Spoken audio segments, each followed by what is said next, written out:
Baiklah, jadi tadi kita sudah mempelajari nilai-nilai yang terkandung dalam Pancasila sila keempat. Ada berapa nih? 1, 2, 3, 4, 8, 9, 10 nilai. Nah, teman-teman sekarang boleh buka halaman 86. Ternyata ketika kita menyampaikan pendapat, itu tidak bisa sembarang menyampaikan pendapat. Yang pertama, kita harus sopan. Jangan menggunakan bahasa yang kasar. Jangan menggunakan bahasa yang tidak baik.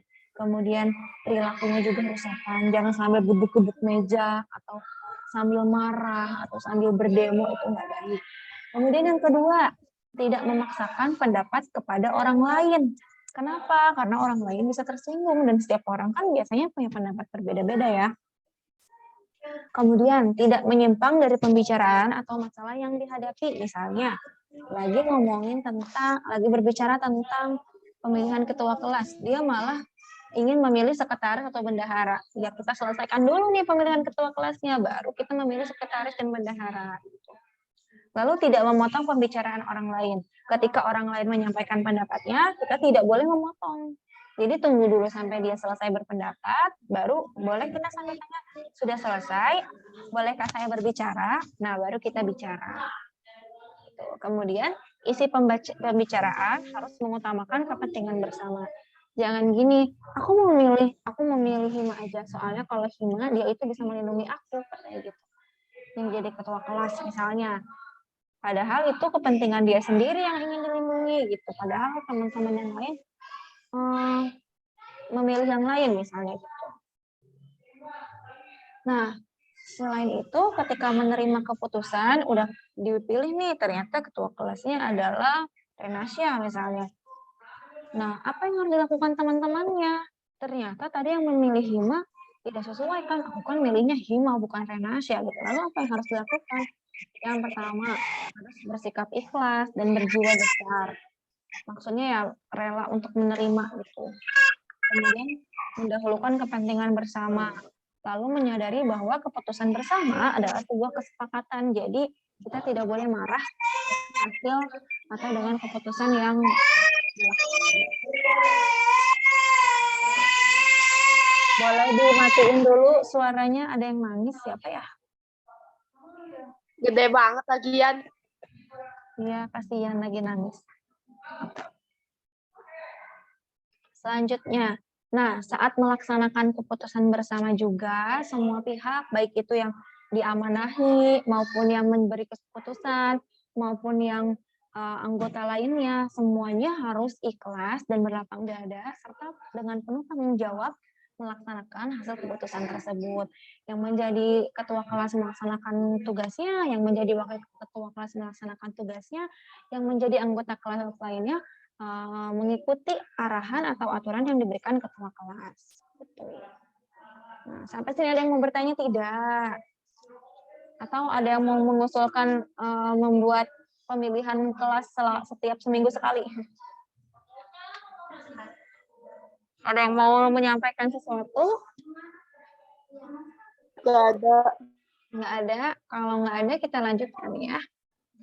Nah, selanjutnya kita akan belajar bahasa Indonesia tentang kata sapaan nih, teman-teman. Siapa yang suka memanggil orang dengan sebuah kata sapaan? Semuanya sih ya, pasti kalian kan manggil ke Ustazah, nggak mungkin manggil Devina gitu kan. Pasti karena Ustazah adalah guru kalian manggilnya Ustazah. Ini siapa? Ares, kenapa Ares coret-coret? Kenapa? Terus udah gitu misalnya ke ibu, kan nggak mungkin manggil namanya. Atau ke bapak manggil namanya, pasti kan manggil ibu, bapak, atau ke kepala sekolah gitu.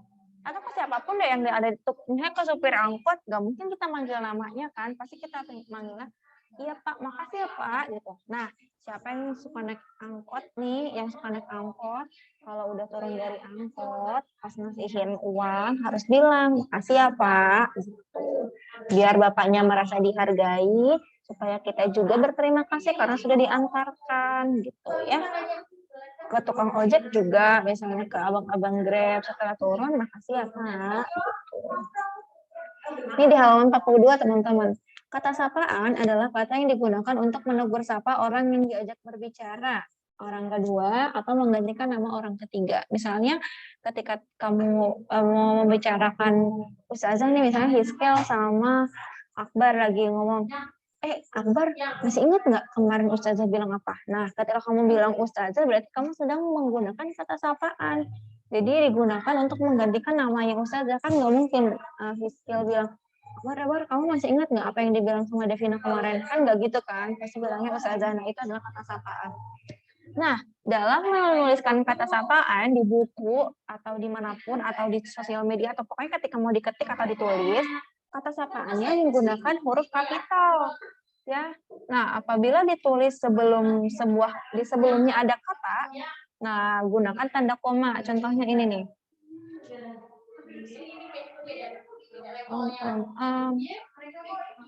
Nih teman-teman. Jadi kalau yang ini kata sapaannya kan adik. Jadi ketika kamu melihat adik kelas nih, adik udah kelas berapa sekarang? Misalnya gitu. Ini karena dia ada di depan, jadinya tidak ada pakai tanda koma. Maksudnya tanda koma ini misalnya ini. Selamat pagi, koma, Profesor. Jadi sebelum kata sapaannya ada koma. Kalau sebelumnya itu ada kata-kata yang lain. Misalnya ini, hari ini ibu masak apa? Nah, hari ini koma, ibu masak apa? Gitu. Jadi, bukan kebalikannya. Hari ini ibu koma masak apa? Bukan gitu. Tapi hari ini koma, ibu masak apa? Nah, yang ini juga setelah sampai Bogor, Tuan akan menginap di mana? Gitu. Bukan setelah sampai Bogor Tuan akan menginap di mana. Paham nggak? Ada yang masih bingung nggak tentang ini? Nanti hari besok mau diminta untuk membuat soalnya. Untuk menuliskan kata sapaannya, kalau di awal langsung huruf kapital tanpa ada koma, kalau di tengah-tengah atau di akhir, sebelum kata sapaan itu harus ada komanya. Dan tetap harus pakai huruf kapital. Ada yang mau bertanya tidak? Ada yang masih bingung? Bagian mana yang belum dipahami? Udah yakin nih? Nanti kalau misalnya memang malu untuk bertanya atau ada yang masih belum dipahami, WA aja ya. Oke, selanjutnya. Sebentar lagi kita selesai ya. Selanjutnya adalah teman-teman akan mendengarkan Ustazah membacakan pidato di halaman 75. Nah, untuk Akbar dan Syauqi bisa dengarkan saja ya. Teman-teman yang lain boleh buka halaman 75. Ustazah akan keluarkan dulu dari share screen-nya. Oh, belum dinyalain videonya Ustazah.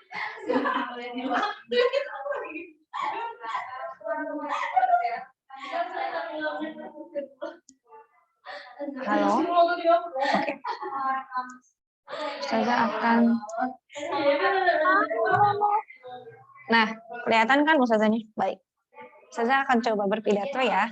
Ustazah berpidatonya pakai naskah. Jadi metode yang naskah. Tidak dihafal, tidak pakai catatan kecil, tapi Ustazah baca. Nah, selamat pagi para pemuda dan hadirin yang telah hadir. Para pemuda dan hadirin yang berbahagia. 90 tahun adalah suatu masa dan perjalanan yang cukup panjang bagi generasi bangsa kita. Ketika itu, 28 Oktober 1928 silam, pemuda Indonesia dan berbagai kalangan berkumpul di Jakarta, mengucapkan suatu tekad dalam ikrar yang dikenal sebagai Sumpah Pemuda. Hari ini, kita semua kembali memperingati hari yang bersejarah, yaitu Hari Sumpah Pemuda atau Hari Pemuda. Ini menunjukkan bahwa bangsa yang besar selalu menghargai dan menjunjung tinggi jasa dan pengorbanan para pejuang dalam mencapai dan menegakkan kemerdekaan Republik Indonesia. Para hadirin yang saya hormati, setiap kita memperingati hari-hari yang bersejarah, kita perlu mengenang sejenak betapa besar perjuangan para pendahulu, para pejuang bangsa dalam menegakkan kemerdekaan yang telah dicapai pada masa perjuangan itu. Dilakukan secara kompak terpadu antara masyarakat dengan semua kekuatan yang ada. Perjuangan mereka tidak mengenal waktu. Perjuangan mereka tidak dapat dinilai karena tanpa mempertimbangkan harta benda maupun keluarga. Mereka hanya ingin mencapai satu tujuan, yaitu merdeka. Sumpah Pemuda tahun 1928 merupakan suatu keputusan yang lahir dari berbagai diskusi dan pembicaraan panjang para pemuda Indonesia pada saat itu, yang merupakan cikal bakal berdirinya Republik Indonesia. Oleh karena itu, pemuda sebagai calon pemimpin dan pelaku bangsa ke depan harus mampu memahami serta menghayati secara mendalam tentang makna Sumpah Pemuda. Pemuda harus menjadi ujung tombak dan pionir perjalanan bangsa ini. Para hadirin yang saya hormati, pemuda sebagai pewaris nilai luhur budaya bangsa dan penerus cita-cita luhur perjuangan budaya bangsa sudah seharusnya berbenah diri dan menetapkan tekad serta mengoptimalkan perannya dalam menggalang persatuan dan kesatuan, serta meningkatkan kualitas sumber daya manusia. Di dalam persatuan dan kesatuan bangsa, dengan segala kebinekaannya, tersirat kekuatan untuk menghadapi tantangan yang memacu bangsa kita untuk bersanding dengan bangsa-bangsa lainnya.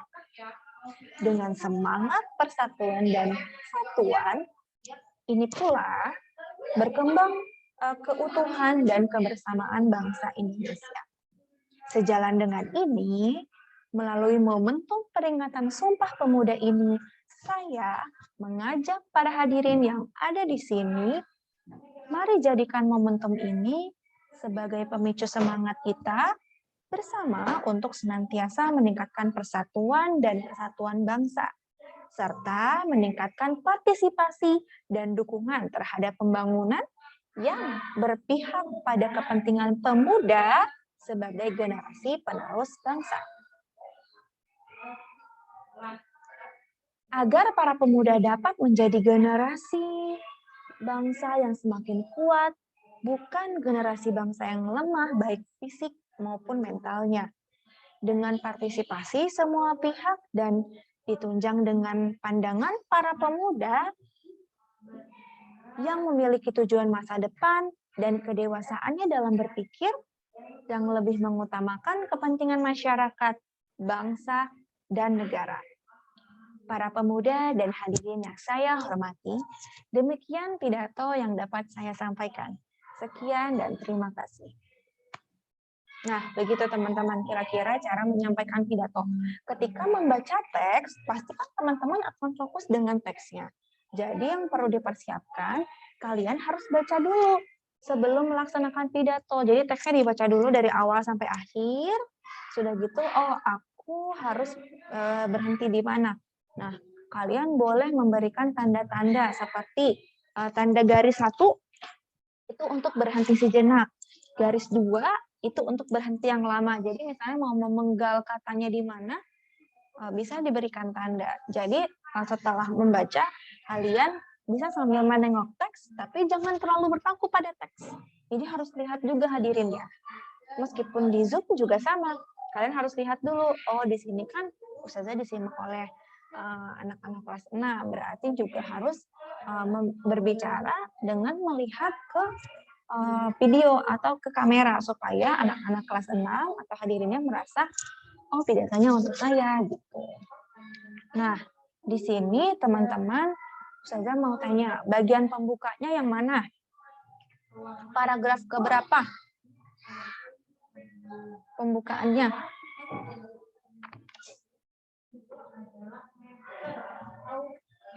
Kan pidato itu ada pembuka, ada isi atau intinya, dan ada penutup. Pembukanya yang mana? Halo?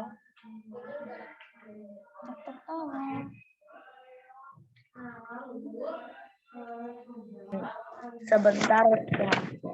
Ya, halaman 75 coba dicek. Mana? Yang merupakan pembukaan.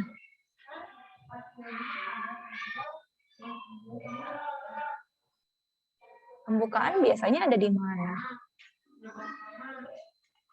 Selamat pagi para pemuda dan hadirin yang telah hadir, Ustazah.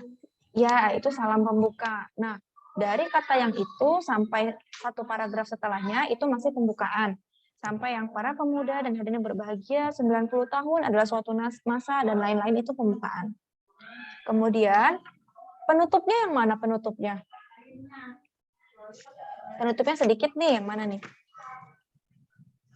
Para pemuda dan hadirin yang saya hormati, demikian pidato yang saya dapat sampaikan. Sekian dan terima kasih. Betul, itu adalah penutupannya ya. Jadi selain yang pembuka dan selain yang penutup, itu adalah isinya.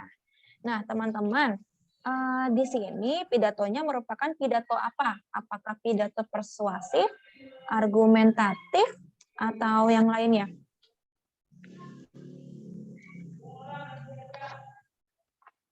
Masih ingat nggak?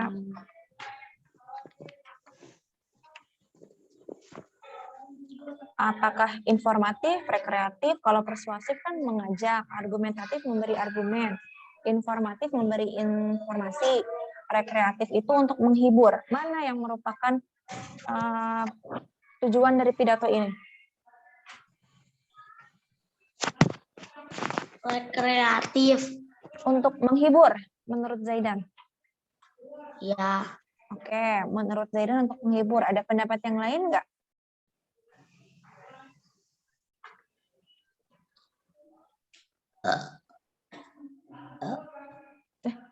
Alhamdulillah. Sendawa, alhamdulillah. Ada lagi?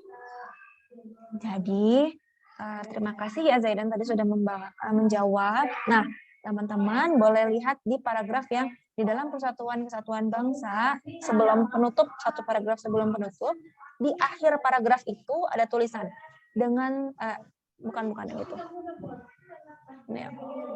Nih, sejalan di tengah-tengah, di dalam Persatuan Kesatuan Bangsa dengan segala kebinekaannya tersirat kekuatan, lalu dengan semangat persatuan dan kesatuan ini pula berkembang keutuhan kebersamaan bangsa Indonesia. Nah, di sini ada kalimat ini. Sejalan dengan ini, melalui momentum peringatan Sumpah Pemuda ini, saya mengajak para hadirin yang ada di sini.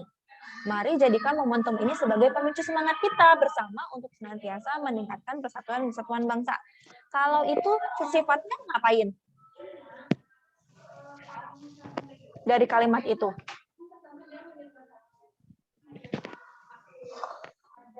Dengan sejalan dengan ini, melalui momentum peringatan Sumpah Pemuda, saya mengajak hadirin. Berarti pidato ini untuk mengajak. Jadi pidato ini untuk mengajak, atau pidato ini pidato persuasif. Nah, di bagian ayo jawab, lihat, buktikan bahwa pidato di atas adalah pidato persuasif. Temukan ciri-cirinya, yaitu ada kalimat yang tadi, sejalan dengan ini, melalui momentum peringatan Sumpah Pemuda ini, saya mengajak para hadirin. Berarti orang yang bicara itu ingin mengajak audiensnya, hadirinnya untuk apa? Untuk menjadikan momentum Sumpah Pemuda sebagai pemicu semangat bersama untuk menjaga persatuan dan kesatuan. Jadi, pidato ini adalah pidato persuasif. Oke, teman-teman, sampai sini ada yang mau ditanyakan? Tidak. Baik, untuk tugas hari ini, wait a minute. We're going to share screen again. Ini tugasnya, silakan disimak maksudnya, disim-sim. Salah Bim kali. Tugasnya mengerjakan evaluasi. Salah guys, ini evaluasi subtema 2 maksudnya guys. Subtema 2, halaman berapa sih? Anyone can help me? Halaman 102 ya. Halaman 102 sampai 103. Pelajaran PKN Bahasa Indonesia sama IPA aja, tapi pakai esainya. Esainya boleh ditulis di kertas, terus kertasnya diselipin atau di hektar, atau dikasih klip di tulisan evaluasinya, atau di buku tulis juga boleh. Ada yang mau ditanyain nggak dari tugas ini? Nggak ada. Nggak ada. Kalau nggak ada, paham semuanya? Kenapa? PKN, aku Zaidat. Iya, kenapa? PKN Bahasa Indonesia IPA. Ya, itu aja. Tapi sama esainya. Terus aku juga ada pertanyaan. Boleh. Ini di foto. Oh. Ini di foto atau ini foto atau ya apa? Nggak usah difoto. Nanti teman-teman dikerjain aja. Nanti pengisi list sudah sudah mengerjakan. Ustazah periksanya hari Jumat. Jadi Ustazah meriksa hari Jumat itu evaluasi subtema 1 dan evaluasi subtema 2. Jadi hari Jumat bukunya dikumpulkan. Gitu ya. Bagian apa aja saja? Bagian itu tuh di layar ada PKN, Bahasa Indonesia, dan IPA. Nanti yang nggak bawa bukunya, hari ini Ustazah fotoin ya, untuk Akbar dan juga Syauki. Dan juga Raka dan lain-lain. Oke. Untuk yang Bahasa Indonesia, teman-teman, di nomor 12, teman-teman perhatikan. Tulislah isi pokok pidato di bawah ini. Teman-teman cuma tulis kira-kira itu tentang apa, itu aja. Ya, jangan ditulis semua. Oke? Tentang apa pidatonya? Ya. Kerjakan dengan baik, cari di buku kalau ada yang Kenapa? Tadi Ustazah bilang apa yang tugas nomor 12? Oh, untuk nomor 12 itu judulnya kan soalnya kan tulislah isi pokok pidato di bawah ini. Maksudnya jangan ditulis semuanya disalin atau jangan ditulis bagian isinya, tapi ditulisnya pidato ini setelah kalian baca sampai akhir tentang apa sih? Nah, jadi intinya itu tentang apa, baru itu jawabannya. Jadi jangan ditulis banyak-banyak, oke? Kasihan nanti capek nulisnya. Oke ya. Untuk yang nggak ada bukunya, kalian boleh tulis ABC-nya aja. Nggak usah ditulis A kedua. Atau A dengan membersihkan kelas. Nggak usah tulis A, B, C, D-nya aja. Oke. Ada yang mau bertanya lagi? Jika sudah, kita refleksikan dulu kegiatan belajar hari ini. Hari ini belajar apa aja?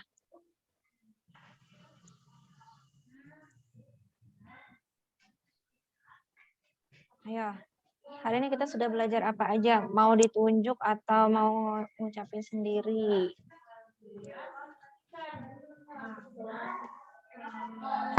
Berpidato. Terus apa lagi?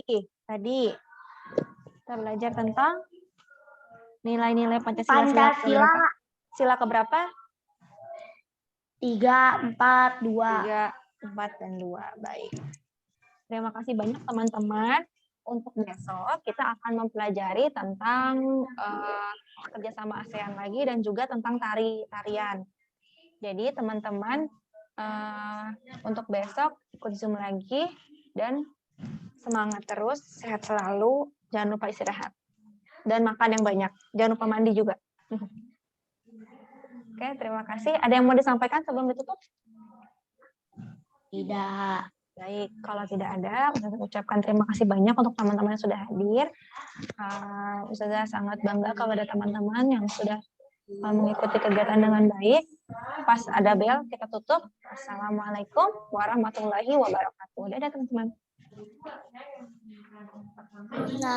Assalamualaikum warahmatullahi wabarakatuh. Bye.